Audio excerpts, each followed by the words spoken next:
अब आपकी गर्लफ्रेंड है एक बहुत सुंदर फीमेल और जब आप उससे बात करते हो वो अकेली होती है, आप बहुत जैसे एन्जॉय करते हो, उसको जो बताते हो वो चीज़ों को समझ जाती है और लाइफ़ बहुत बढ़िया चलती है।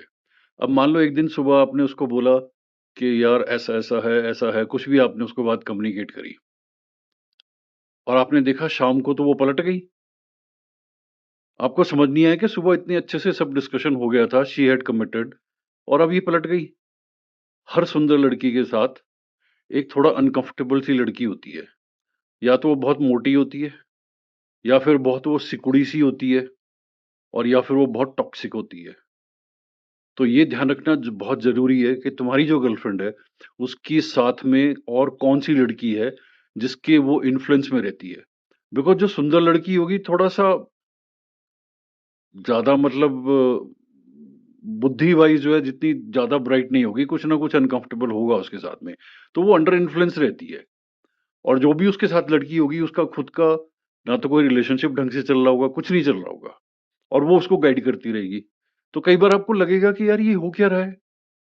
जब ये मुझसे अकेली होके बात करती है सब ठीक चलता है, लेकिन थोड़े टाइम के बाद में अपनी फ्रेंड्स के साथ घूम फिर करके आती है, तो इसका स्टेटमेंट चेंज हो जाता है। ओके? तो इस बात का थोड़ा-सा ध्यान रखो, कहीं ऐसा ना हो कि आपकी एफर्ट सारी ज़ीरो जा रही हो और ज़िंदगी आपको ठीक ना लग रही हो। Take care, it's your life. Low vision की फीमेल ज़रूरी नहीं है आपकी लाइफ पार्टनर हो या आपकी गर्लफ्रेंड हो। अगर वो आपके इनर सर्कल में भी है, आपके साथ वो काम करती है या आपकी बॉस है, तो भी आपकी लाइफ हेल है। एक छोटा-सा इंसिडेंट मैं बताता हूँ, क्योंकि कई लोगों को ये लगता है कि लड़की हाईली क्वालिफ़ाइड है तो लो विज़न तो हो नहीं सकता। मैं आपको ऐसे इंसिडेंट बताता हूँ जहाँ पर कई फीमेल्स हैं जिन्होंने पीएचडी कर रखी है और एक को हमने हायर किया था PhD in psychology from Australia. तो हम भी महा इम्प्रेस हो गए कि यार चलो, तो हायर किया और फर्स्ट विज़िट में जब हम गए, तो मैं लेक्चर्स लेता हूँ, तो एक ऑडिटोरियम में गए एंड शी वाज़ फॉक्स्ड के 1000 से ज़्यादा लोग ऑडियंस बैठी हुई है, vibrant audience ready to listen. और उसने मेरी तरफ देख करके क्या सेंटेंस बोला, सर इतनी ऑडियंस है, आप कर लोगे ना? मतलब this is what you need when you are going in. And I am a person who is very happy to see a lot of crowd, because I feel what I know. जो सामने बैठे हैं शायद वो उस level पे पहुंच भी नहीं पाएंगे। So I'm very enthusiastic to do that, and then you don't need somebody low vision next to you who can really put you down. Okay? तो अब इस टाइप की फीमेल्स को आप आइडेंटिफाई कैसे करो? क्वालिफिकेशन पे मत जाओ। छोटा सा इंसिडेंट और बता देता हूँ। मैं लेक्चर्स ले रहा था, बहुत अच्छा ऑडियंस, बिल्कुल वाह-वाह चल रही थी। दे वर एन्जॉयिंग कि yes this guy is speaking truth, this is what it is all about.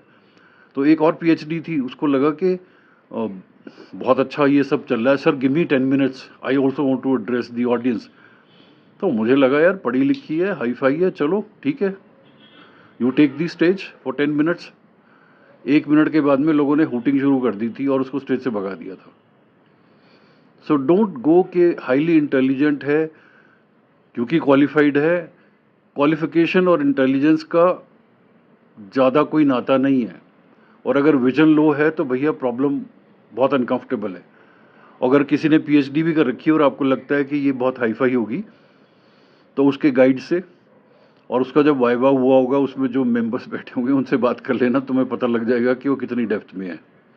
Okay? तो कोशिश करो आपका लाइफ पार्टनर, आपकी गर्लफ्रेंड और आपके इनर सर्कल में जो भी लोग हैं उनका विजन लो ना हो, अगर आप ज़िंदगी में एम्बिशियस हो और राइज करना चाहते हो। नहीं तो भैया बहुत मुश्किल हो जाएगी। आप जितना ऊपर जाओगे वो आपको उतना ही नीचे खींच लेंगे। राइट? लाइफ बहुत बढ़िया है। Take care, it's a life. Female जो होती है ना वो नेगेटिव चीज़ों को बहुत जल्दी रजिस्टर कर लेती है। बिकॉज जैसे ही कुछ अनकंफर्टेबल होता है उनकी फीलिंग्स जो हैं वो मैग्नीफाई हो जाती हैं और उनके सबकॉन्शियस माइंड में वो सारी की सारी चीज़ें बैठ जाती हैं। वो पॉजिटिव चीज़ों को रजिस्टर नहीं करती हैं। तो आप जितना मर्जी अच्छा कर लो, जो मर्जी कर लो दबा करके, उनको कोई फ़र्क नहीं पड़ेगा। वैसे तो वो कॉम्प्लीमेंट देंगी नहीं। अगर मैक्सिमम कॉम्प्लीमेंट देंगी तो वो क्या बोलेंगी? नाइस या हम्म। या ओके भी नहीं बोलेंगी कि तो थोड़ा-सा अपने पार्टनर पे और जो आपके इनर सर्कल में फीमेल्स हैं, थोड़ा-सा ये देखो कि जितना भी आप अच्छा करोगे और आप एक्सपेक्ट करोगे कि शायद वो एप्रिशिएट करेंगी, रेज़ोनेट करेंगी, बहुत कम चांसेस हैं।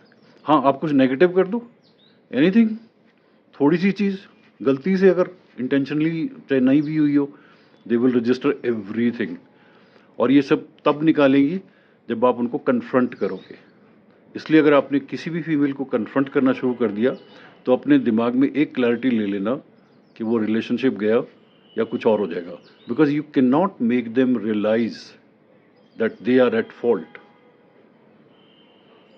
ज़िंदगी है, take care, it's your life.